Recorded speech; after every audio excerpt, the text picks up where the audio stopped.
राज्याच्या राजकारणातून आताची एक महत्त्वाची आणि ताजी अपडेट। देवेंद्र फडणवीस यांच्या सरकारला आताचा सर्वात मोठा तगडा झटका। राज्याच्या राजकारणातून आताची महत्त्वाची बातमी येत आहे। मित्रांनो, नेमकं काय झालंय ते आपण सविस्तर बघूया।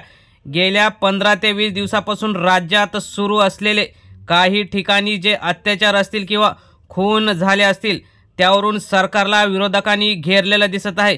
शरद पवार, जितेंद्र आव्हाड, विरोधी पक्षनेते अंबादास दानवे असतील किंवा उद्धव ठाकरे यांनी सर्वांनी राज्य सरकारला घेरल्यानंतर आता देवेंद्र फडणवीस यांनी एक महत्त्वाचा आणि मोठा निर्णय घेतल्याचं समजतं। सरपंच संतोष देशमुख यांच्या हत्येप्रकरणी देवेंद्र फडणवीस यांच्या सरकारमधील मंत्री धनंजय मुंडे यांच्या सोबतचे वाल्मिक कराड यांच्यावर आरोप झाल्यानंतर देवेंद्र फडणवीस यांच्या मंत्रिमंडळात धनंजय मुंडे नको, अजित पवार तुम्ही त्यांना बाहेर काढा अशी गावकऱ्यांनी मागणी केल्यानंतर आता अजित पवार आणि देवेंद्र फडणवीस यांच्या महत्त्वाच्या बैठकीनंतर देवेंद्र फडणवीस हे धनंजय मुंडे यांचा राजीनामा मागणार असल्याची महत्त्वाची सूत्रांची माहिती आपल्याकडे आलेली आहे। त्यामुळे धनंजय मुंडे कुटुंबाला हा सर्वात मोठा धक्का मानला जातो। बीडमध्ये धनंजय मुंडे यांचं बडप्रस्थ आहे आणि त्यांच्याशिवाय काही होत नाही। त्यामुळे वाल्मिक कराड यांच्या टोळीतील गुंडांनी ज्या सरपंच देशमुख यांची हत्या कशा प्रकारे केली आहे ते महाराष्ट्र बघत असताना त्यांना वाल्मिक कराड यांना अटक करून धनंजय मुंडे यांना मंत्रिमंडळात ठेवू नये अशी मागणी विरोधी पक्षांनी केली आहे। उद्या लाखोंच्या संख्येने बीडमध्ये संतोष देशमुख यांचा न्याय मागण्यासाठी मोठा असा मोर्चा निघणार आहे। त्यामध्ये राज्यातील मोठे नेते शरद पवार यांच्या नेतृत्वाखाली मोर्चात सहभागी होणार आहेत।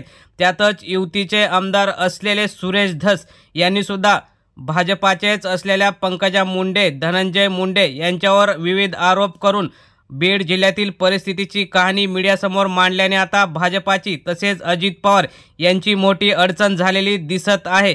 त्यामुळे लवकरच धनंजय मुंडे यांचा राजीनामा म्हणजेच उद्या राजीनामा घेऊन वाल्मिक कराड यांच्या टोळीतील जे आरोपी अटक केले आहेत त्यांना अटक करून या खुनाची योग्य ती तपासणी केली जाईल असं दिसतं।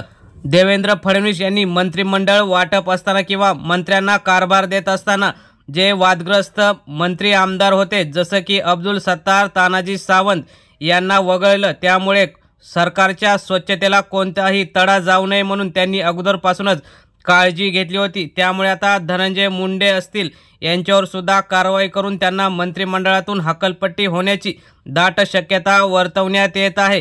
राज्यात हा स्वच्छ कारभारच चालेल असं देवेंद्र फडणवीस यांनी पहिल्याच दिवशी सांगितलं होतं।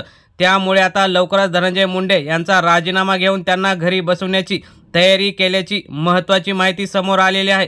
मित्रांनो, तुम्हाला काय वाटतं? धनंजय मुंडे यांचा राजीनामा घ्यावा का? तुम्ही सुद्धा तुमच्या प्रतिक्रिया कमेंट बॉक्समध्ये नक्की कळवा। धन्यवाद। जय हिंद, जय महाराष्ट्र।